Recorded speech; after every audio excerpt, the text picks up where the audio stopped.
I'm a fine art natural light photographer. For me, it's all about the quality of the light, and I photograph landscape, flowers, people, mostly in natural light, almost exclusively. The negative is everything, the print is all. The negative is the sheet music, but the print is the symphony. Every decision that I make as a photographer when I click the shutter keeps in mind one thing, that when I am done, it's going to be a print. That every decision, every choice, everything is always in service of the print. Making prints, understanding how the printing process works is key to being a better photographer. I was taught to print first and then to evolve into being a photographer. That understanding the printing process was the most important thing in photography. Well, it's the print that you sell, it's the print that you show, it's the print that will last. Pixels on a screen only last as long as the website that you're looking on, but it's the print that you look at, it's the print that you put on the wall, it's the print that you touch, it's the print that touches you. And for me, it is the print. Everything I do is about the print. So digital cameras made this huge technological leap, and then printers made this even huger technological leap.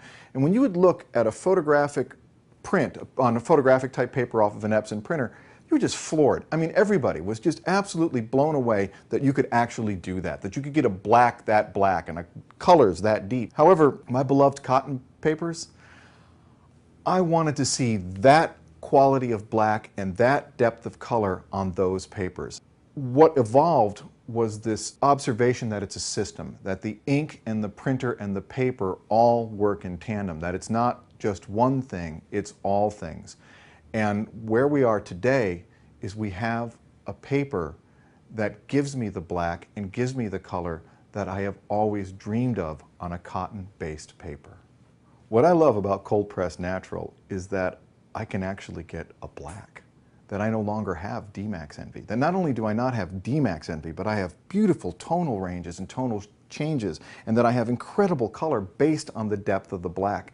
One of the most powerful aspects of cold pressed natural is that the tone of the paper looks collectible, that it feels collectible, that it is what is expected of a collectible piece of fine art. One of the things that I really like about this paper is its thickness, that when I hold it, it feels like something, that it feels substantial, that it has a weight to it that I am familiar with from my darkroom days using double weight silver-based paper. Another thing that I find from a more practical standpoint is that it frames easier, and that it sits in my portfolio cases better, and that it holds up better because of how thick it is.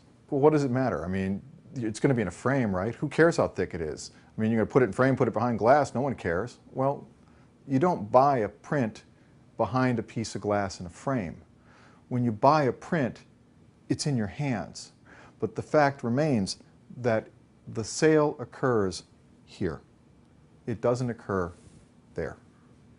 And it's this memory, when you look at it there, that you want to give somebody. I have an image called If I Were a Raindrop, which is probably my most signature image, and for me, it is a poem that I have never really completed. I just revisit all the time. Now, what I have found with cold pressed natural paper is I actually have an image that is exactly what it is that I have dreamed in this print to be. The color, the sharpness, the depth, the black, everything that I have ever wanted. What works for me on this print over the print on the wall, and I think it should be fairly obvious, is the background. Look at the depth of the blacks and the purples and the greens that just come out of this image that don't come out of the print on the back. Also, look at the quality of the yellows and oranges and the detail of the raindrops. When I sign a print, when I put my signature on that piece of paper, what I'm saying with that signature is that this is the best that can be done technologically, that it's the best ink, the best printer, the best paper. So I was asked, well, what image looks better on cold pressed natural paper? And the answer is, well, not one image looks better on cold pressed natural. They all look better on cold pressed natural. The colors that I see, the oranges, the yellows, the blues, the greens are so much better. My black and whites are so much better. The blacks are deeper. The tonal ramp is better. That this is by far the best cotton-based textured paper I have ever printed on.